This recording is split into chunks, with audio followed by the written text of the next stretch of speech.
প্রশ্ন এসেছে কার নামে কোরবানি হবে।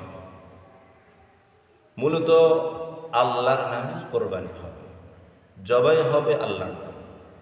যেমন আল্লাহ তাআলা বলেছেন ফাসাল্লি লিরাব্বিকা ওয়ানহার, তুমি তোমার রবের প্রতিপালকের জন্য নহর করো, কোরবানি করো। অন্য আয়াতে আল্লাহ পাক রব্বুল আলামিন বলেছেন ইন্নামা হাররামা আলাইকুমুল মাইতাতা ওয়াদ-দামা ওয়া লাহমাল খিনজির ওয়া মা উহিল্লা বিহি লিগায়রিল্লাহ, অন্য কোনো নামে কোনো কিছুই উৎসর্গ করিও না। এক্ষেত্রে কোরবানি হোক জবাই হোক সব কিছু হবে আল্লাহর নামে।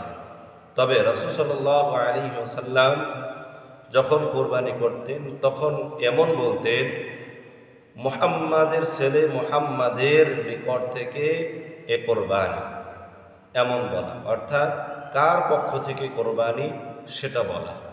তবে কোরবানি হবে আল্লাহর নামে।